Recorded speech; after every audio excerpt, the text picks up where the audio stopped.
हम लोग इस क्लास के अंदर अभी क्लास 12 हिस्ट्री का जो इम्पोर्टेंट चैप्टर है, चैप्टर नंबर 3 जिसमें कि प्रारंभिक समाज और जनजातीय और राज्य से संबंधित महत्वपूर्ण फैक्ट है। और खास करके इस क्लास के अंदर अभी इस चैप्टर में जो महाभारत से संबंधित प्रश्न है वो इस वीडियो के अंदर कवर करने वाले हैं। प्रश्न भी देखेंगे और उसके साथ में उसका जो एक्सप्लेनेशन होगा वहां से भी हम लोग आपको पूरी तरह से इसको डिटेल एक्सप्लेनेशन के माध्यम से समझाने का कोशिश करेंगे। वीडियो शुरू करते हैं, अंत तक बने रहना है।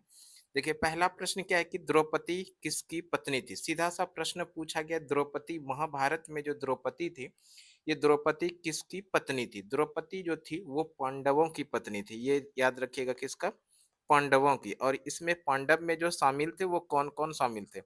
पांडवों में शामिल थे भीम थे, युधिष्ठिर थे, अर्जुन थे, नकुल थे और सहदेव थे। ये पांचों भाई का जो एक समूह था जिसको पांडव के नाम से जाना जाता है महाभारत में। तो इन पांडवों की पत्नी जो थी वो थी द्रौपदी। और द्रौपदी इनमें से किसकी पत्नी थी? भीम की भी थी, युधिष्ठिर की भी थी, अर्जुन की भी थी। तो इस प्रश्न का जो सही आंसर हो जाएगा इनमें सभी। इनमें सभी देखिए ऑप्शन डी के अंदर है। तो इस प्रश्न का सही आंसर हो जाएगा option D is the right answer. अगला प्रश्न देखिए क्या है? अगला प्रश्न पूछा गया है, गंगा पुत्र किसे कहा जाता था? सीधा सा प्रश्न पूछा गया है, गंगा पुत्र किसे कहा जाता है? गंगा पुत्र जो कहा जाता था ये भीष्म को कहा जाता था। और यहाँ पर भीष्म देखिए ऑप्शन सी के अंदर है। तो इस प्रश्न का सही आंसर होगा option C is the right answer. अगला प्रश्न है, कुरुक्षेत्र का युद्ध किसने जीता? पहले ये बात कर लेते हैं कुरुक्षेत्र का युद्ध। इसी कुरुक्षेत्र का युद्ध जो है इसी का अन्य नाम क्या है? महाभारत का युद्ध। कुरुक्षेत्र का युद्ध बोलिए या महाभारत का युद्ध बोलिए। महाभारत का युद्ध, कुरुक्षेत्र का युद्ध या महाभारत का युद्ध, ये कितने दिनों तक लड़ा गया था? 18 दिनों तक ये लड़ा गया था, याद रखिएगा। और ये जो कुरुक्षेत्र है वर्तमान समय की बात करें तो ये कुरु कहाँ पर है? ये कुरुक्षेत्र कहाँ पर है? हरियाणा जो है, हरियाणा का एक जिला है। हरियाणा, हरियाणा का एक जिला है पानीपत। पानीपत यहीं पर कुरुक्षेत्र है और यहीं पर हुआ था कुरुक्षेत्र का युद्ध, या इसी को बोलिए महाभारत का युद्ध। और ये महाभारत का युद्ध 18 दिनों तक लड़ा गया था जिसमें से कि पांडवों ने कौरवों को पराजित किया था। और यहाँ पर प्रश्न जो पूछा गया था, यही तो प्रश्न पूछा गया था कि कुरुक्षेत्र का युद्ध किसने जीता? यानी किसने जीता था? कुरुक्षेत्र का युद्ध जीता था पांडवों ने, यानी पांडव। यहाँ पर पांडव ऑप्शन ए में है। तो प्रश्न का सही आंसर हो जाएगा option A is the right answer. Kurukshetra का युद्ध में पांडवों ने कौरवों को पराजित किया था। पांडव ऑप्शन ए में, तो प्रश्न का सही आंसर हो जाएगा option A is the right answer. अगला प्रश्न देखिए क्या है? अगला प्रश्न, पुराणों की संख्या कितनी है? और ये जो प्रश्न है बेहद ही इंपॉर्टेंट है, इसको आप लोग डबल स्टार कर लीजिए इस क्वेश्चन को। पुराणों की संख्या कितनी बार एग्जाम के अंदर ये प्रश्न पूछा गया है और आने वाले दिनों में भी ये प्रश्न पूछा जाएगा, इसको याद रखिएगा। पुराणों की संख्या कितनी है? पुराणों की संख्या तो सामान्यतः 18 है। पुराणों की संख्या कितना है? 18। और यहाँ पर 18 देखिए ऑप्शन बी के अंदर है। तो इस प्रश्न का सीधा आंसर हो जाएगा option B is the right answer. लेकिन यहाँ पर प्रश्न बनेगा भी पुराणों से संबंधित। पहला प्रश्न देखिए क्या है, पुराणों की संख्या कितना है? अभी हम लोग पढ़े पुराणों की संख्या 18 है। पुराणों की संख्या 18 है, लेकिन केवल 5 ही ऐसे पुराण हैं जिसमें राजा की वंशावली पाई जाती है। यानी राजाओं की वंशावली के बारे में जो जानकारी मिली है वो केवल और केवल कितना पुराण है? 5। यहाँ से भी प्रश्न पूछा जाएगा। बताइए 18 पुराणों में से कितने ऐसे पुराण हैं जिसमें राजाओं की वंशावली की जानकारी मिलती है या पाई जाती है? तो ऐसे पुराणों की संख्या कितना है? तो ऐसे पुराणों की संख्या है 5। और ये कौन कौन सा पुराण है? ये पुराण जो है जिसमें कि राजाओं की जानकारी मिलती है, राजा के वंशावली की जानकारी मिलती है, यह है मत्स्य पुराण, वायु पुराण, विष्णु पुराण, ब्राह्मण पुराण और भागवत पुराण। तो इस तरह से ये जो 5 पुराण है कौन कौन हुआ? मत्स्य पुराण हुआ, वायु पुराण हुआ, विष्णु पुराण हुआ, ब्राह्मण पुराण हुआ और भागवत पुराण हुआ। इस पांचों पुराण में राजाओं के वंशावली की जानकारी मिलती है। ठीक है, इसी में एक प्रश्न पूछा जाएगा और ये बेहतरीन प्रश्न है, कई बार एग्जाम में देखने के लिए मिला है। आठ जितना भी पुराण 18 पुराण में से सबसे प्राचीन एवं प्रमाणिक पुराण कौन सा है? 18 पुराण में सबसे प्राचीन एवं प्रमाणिक पुराण कौन सा है? 18 जितने भी पुराण हैं, उन सभी पुराणों में से सबसे प्राचीन एवं प्रमाणिक पुराण जो है वो मत्स्य पुराण है। इसको जरूर याद रखिएगा आप लोग। 18 पुराण में से सबसे प्राचीन व प्रमाणिक पुराण कौन सा है? तो ये है मत्स्य पुराण। निश्चित रूप से आप लोगों को इस प्रश्न को ध्यान रखना चाहिए। इसको डबल स्टार कर देते, यह प्रश्न बेहद ही इंपॉर्टेंट है। सबसे प्राचीन एवं प्रमाणिक पुराण कौन सा है? तो ये है मत्स्य पुराण। इसके अलावा जो आप लोगों को याद रखना है कि विष्णु पुराण जो है ये मौर्य वंश से संबंधित है। ये भी प्रश्न पूछा जाता है, विष्णु पुराण का संबंध किस वंश से है? तो हम लोग सीधा आंसर करेंगे, विष्णु पुराण का संबंध है मौर्य वंश से। मत्स्य पुराण का संबंध है आंध्र सातवाहन से। और वायु पुराण का संबंध है गुप्त वंश से। इस तीनों को याद रखिएगा। विष्णु पुराण का संबंध किस वंश से है? तो विष्णु पुराण का संबंध है मौर्य वंश से। मत्स्य पुराण का संबंध है आंध्र सातवाहन से। और वायु पुराण का संबंध है गुप्त वंश से। तो इसको भी आप लोगों को अच्छे से याद रखना है, यहाँ से भी प्रश्न देखने के लिए मिलेगा। अगला प्रश्न पर हम लोग चलते हैं। अगला प्रश्न देखिए क्या है। अगला प्रश्न में पूछा गया, महाभारत युद्ध कितने दिनों तक चला? महाभारत का युद्ध अभी हम लोग पढ़े थे। महाभारत का जो युद्ध है, इसी का अन्य नाम क्या है? इसी को और किस नाम से जाना जाता है? इसको जाना जाता है कुरुक्षेत्र का युद्ध। कुरुक्षेत्र का युद्ध। और ये कुरुक्षेत्र का युद्ध कहिए या महाभारत का युद्ध कहिए, 18 दिनों तक चला था। महाभारत का युद्ध या कुरुक्षेत्र का युद्ध कितने दिनों तक चला? 18 दिन तक। और यहाँ पर 18 देखिए ऑप्शन डी के अंदर है। इस प्रश्न का सही आंसर हो जाएगा option D is the right answer. अगला प्रश्न है, महाभारत किसने लिखा? महाभारत जो लिखा है महर्षि वेदव्यास ने लिखा है। और ये किस भाषा में लिखा है? इसको भी याद रखिएगा। ये जो भाषा है इसका संस्कृत है। महाभारत जो मूल अर्थ लिखा गया था, मूल उसका कॉपी वो संस्कृत भाषा में लिखा गया था। और किसके द्वारा? महर्षि वेदव्यास के द्वारा लिखा गया था। और एक प्रश्न बनेगा, महाभारत का ही अन्य नाम है जय संहिता। जय संहिता, इसको भी याद रखिएगा। जय संहिता के नाम से किसको जानते हैं? तो जय संहिता के नाम से जानते हैं महाभारत को। महाभारत का युद्ध कितने दिनों तक लड़ाई गया था? 18 दिनों तक लड़ा गया था। और महाभारत के लेखक कौन है? ये महाभारत के जो लेखक है महर्षि वेदव्यास है। देखिए एक प्रश्न और बनेगा, ये जो महाभारत है ये विश्व का सबसे बड़ा महाकाव्य है। ये बढ़िया प्रश्न है, आप लोगों को याद रखना चाहिए। विश्व का सबसे बड़ा महाकाव्य कौन सा है? विश्व, यहाँ पर हम नोट डाउन कर दे रहे हैं। विश्व का सबसे बड़ा महाकाव्य, विश्व का सबसे बड़ा महाकाव्य, विश्व का सबसे बड़ा महाकाव्य, महाकाव्य देखिए विश्व का सबसे बड़ा महाकाव्य जो है तो वो है महाभारत। क्या है? महाभारत। और इस महाभारत के लेखक कौन है? तो महाभारत के लेखक हैं महर्षि वेदव्यास जी। संस्कृत भाषा में इन्होंने लिखा था। ठीक है, तो इसको भी आप लोगों को याद रखना है। अगला प्रश्न देखिए क्या है। अगला प्रश्न पूछा गया, मनुस्मृति में कितने प्रकार के विवाह का चर्चा है? मनुस्मृति में कितने प्रकार के विवाह का चर्चा है? मनुस्मृति की बात करें, मनुस्मृति जो है इस मनुस्मृति में विवाह का जो चर्चा है वो 8 प्रकार के विवाह का चर्चा है। उसको भी देख लेते हैं। मनुस्मृति में 8 प्रकार के विवाह का चर्चा है। मनुस्मृति में कितने प्रकार के विवाह का चर्चा है? 8 प्रकार के। और इस 8 प्रकार में यानी मनुस्मृति में जो विवाह 8 प्रकार के हैं, इसको 2 श्रेणियों में बांटा गया। एक प्रशस्त यानी इसको कहिए धर्म सम्मत और उत्तम विवाह। धर्म सम्मत और उत्तम विवाह को प्रशस्त कहते हैं। दूसरा श्रेणी जो है उसको बोलते हैं अप्रशस्त, जिसमें कि निंदित या अनुचित विवाह होता है, वो दूसरा श्रेणी में है। इस तरह से मनुस्मृति में विवाह के 8 प्रकार हैं। एक है धर्म सम्मत और उत्तम विवाह, और दूसरा जो है 8 में से 2 श्रेणी हुआ। पहला श्रेणी हुआ धर्म सम्मत और उत्तम विवाह, और दूसरा श्रेणी हुआ निंदित यानी अनुचित विवाह। धर्म सम्मत और उत्तम विवाह के अंदर आएगा ब्रह्म विवाह, दैव विवाह, आर्ष विवाह और प्रजापत्य विवाह। ये चारों विवाह जो है ये उत्तम विवाह कहलाया।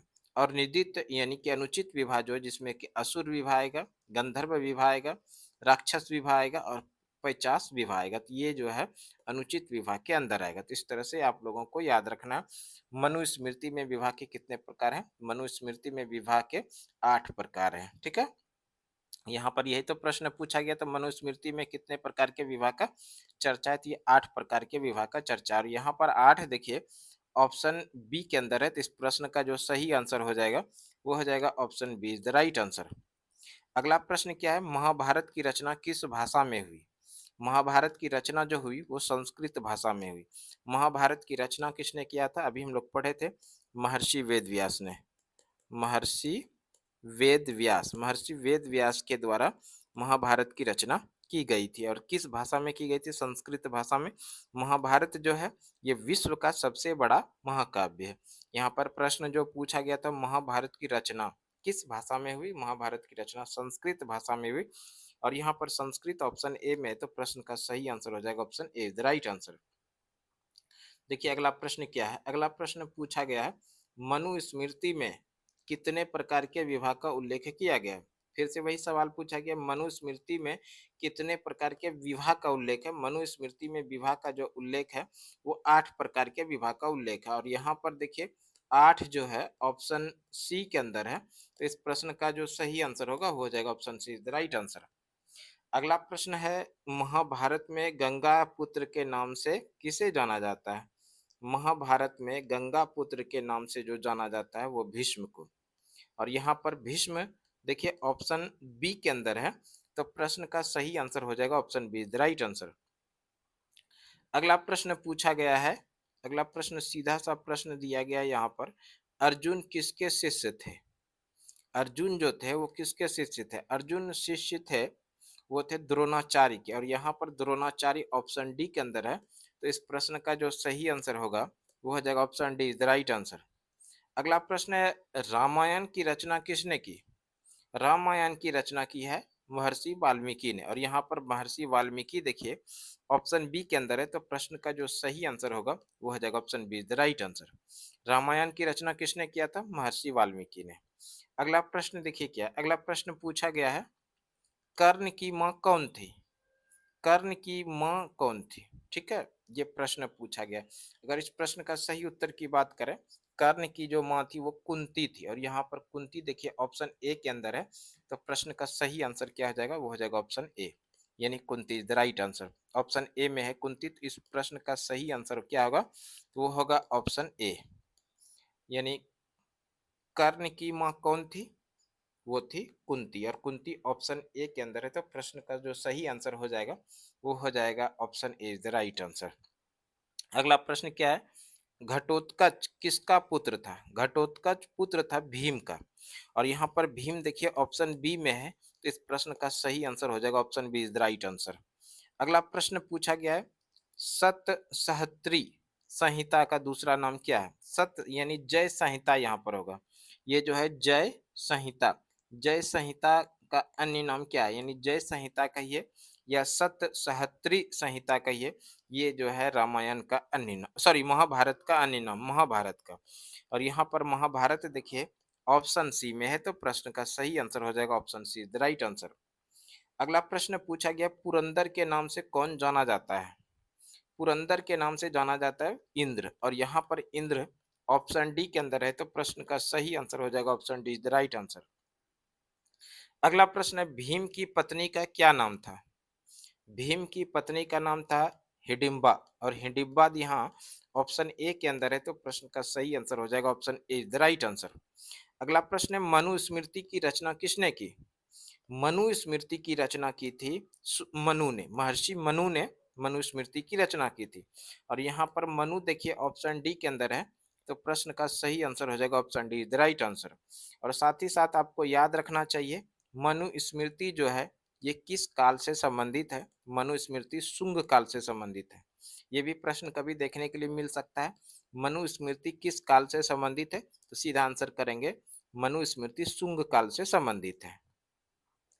अगला प्रश्न क्या है, अगला प्रश्न पूछा गया, दुर्योधन की माता का नाम क्या था? दुर्योधन की माता का क्या नाम था? दुर्योधन की माता का नाम था गंधारी। और यहाँ पर गंधारी देखिए ऑप्शन बी के अंदर है, तो इस प्रश्न का सही आंसर होगा option B, the right answer. अगला प्रश्न देखिए क्या है, अगला प्रश्न पूछा गया है, महाभारत मूलतः किस भाषा में लिखा गया?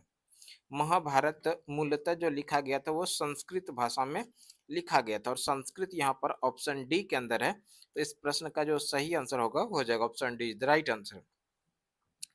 अगला प्रश्न है, दुर्योधन की ओर से दुर्योधन की ओर से कौरव पांडव युद्ध में शामिल थे? दुर्योधन की ओर से कौरव पांडव में जो शामिल थे वो भीष्म थे। और यहाँ पर भीष्म ऑप्शन बी के अंदर है। इस प्रश्न का सही आंसर हो जाएगा option B is the right answer. अगला प्रश्न है, युद्ध भूमि में अर्जुन के सामने की सेना कौन थी? युद्ध भूमि में अर्जुन के सामने की जो सेना थी वो थी द्रोणाचार्य की सेना, भीष्म का, कर्ण का। इस प्रश्न का सही आंसर हो जाएगा इनमें सभी, जो कि ऑप्शन डी के अंदर है। इस प्रश्न का सही आंसर हो जाएगा option D is the right answer. Option D is the right answer. अगला प्रश्न है, कर्मण्येवाधिकारस्ते या फले फले शुद्ध काचन श्रीमद् भागवत गीता अध्याय में वर्णित है। यानी ये जो श्लोक है, ये श्लोक भागवत गीता के किस अध्याय में वर्णित है? तो ध्यान रखिएगा, अध्याय 2 के अंदर, यानी द्वितीय अध्याय के अंदर ये इस श्लोक की चर्चा की गई है। यहाँ पर द्वितीय ऑप्शन बी के अंदर है, तो प्रश्न का सही आंसर हो जाएगा option B is the right answer. थोड़ा और समझ लीजिए, भागवत गीता के बारे में बात करते हैं। भागवत गीता, भगवत गीता मुख्य रूप से महाभारत से संबंधित है। भगवत गीता किससे संबंधित है? मुख्य रूप से महाभारत से संबंधित। और भगवत गीता में कुल मिला के अध्याय की बात करें तो कुल 18 अध्याय है। भगवत गीता में कितने अध्याय है? अध्याय 18 है। और श्लोक की बात करें तो 700 श्लोक है। श्लोक कितने हैं? 700 श्लोक है। अध्याय कितना है? 18 अध्याय है।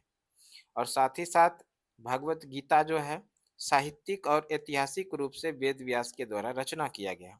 ये जो भागवत गीता है साहित्यिक और ऐतिहासिक रूप से किसके द्वारा इसकी रचना की गई है? वेद व्यास के द्वारा इसकी रचना की गई है। ठीक है, आते हैं प्रश्न पर। प्रश्न क्या पूछा गया है? देखिए, प्रश्न पूछा गया है यहाँ पर, इस तरह से प्रश्न दिया गया है, निम्न में से दक्कन में रहने वाले किस कबीलाई जातियों का वर्णन प्रारंभिक संस्कृत साहित्य विशेषकर महाकाव्यों एवं पुराणों में हुआ है?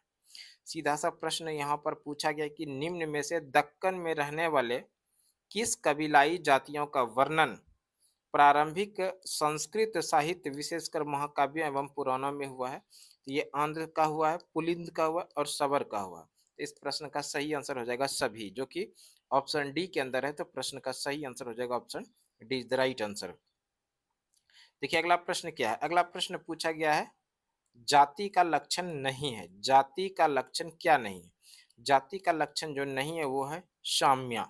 और यहाँ पर साम्या ऑप्शन सी के अंदर है। तो प्रश्न का सही आंसर हो जाएगा option C is the right answer. अगला प्रश्न है, गोत्र के अंदर विवाह करना कौन सा विवाह है?